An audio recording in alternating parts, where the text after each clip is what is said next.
So with the PhotoGrid app now complete, it's time to deploy it on an EC2 instance. I'm logged into the Amazon Web Services Management Console, and let's go ahead and click on the EC2 button here. And let's click on Launch Instance. Now an EC2 instance is essentially a server running in the cloud, and a server needs to have an operating system. In our case, we're going to select the Ubuntu server 14.04 as our operating system of choice. So go ahead and click on the select button. Next, you'll need to select the type of instance that you want to create.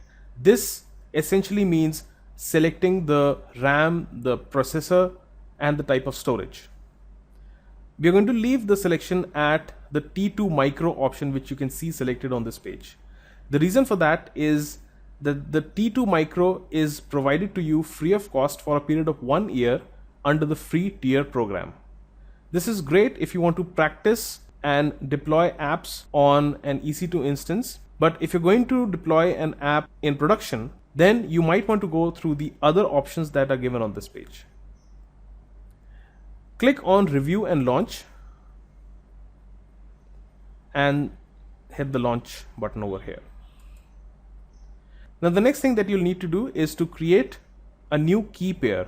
A key pair and the corresponding private key file would be required by us to connect to the server using Telnet. That's how you're going to configure the server. So I'm going to click on Create a new pair. Let's give the name as PhotoGrid key, and let's click on the Download Key Pair button. This will download a .pem file on my hard drive. Next, I'm going to click on Launch Instances,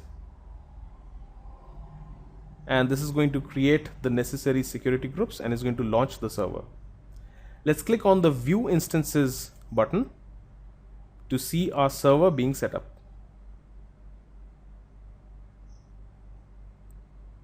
While the server comes online, I'm going to click here and rename the server to PhotoGrid Server.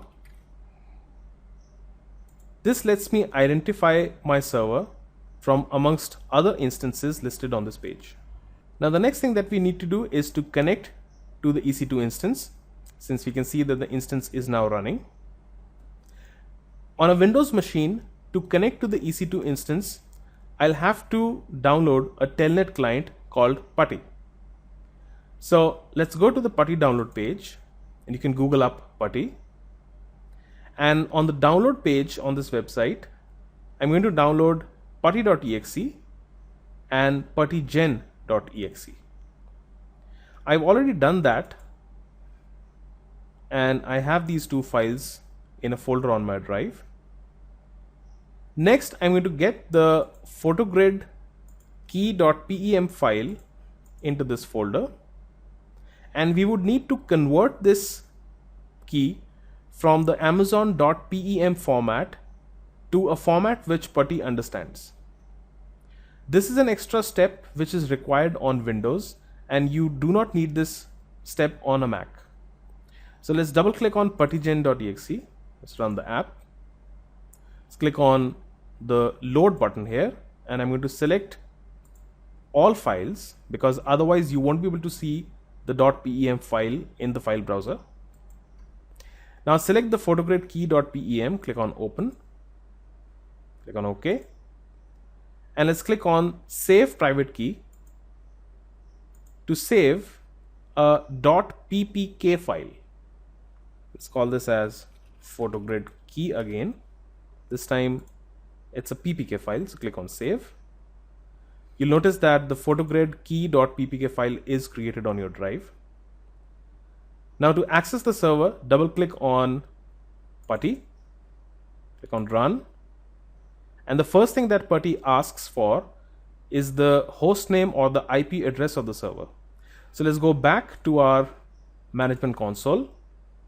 Make sure you have the right server selected. As you can see, I have other instances also on this page, and we're going to copy the public DNS from this page. So right click and copy, go back into PuTTY, and paste the public DNS here.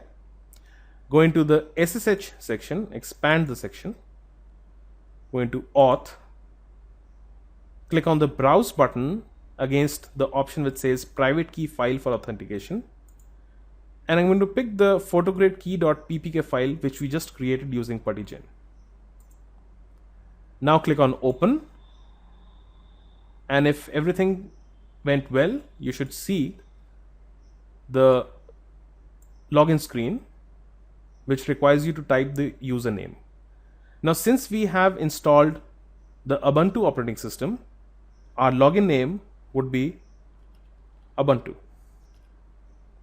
Type in Ubuntu and press enter, and it's going to authenticate using the private key file, and you should see the prompt.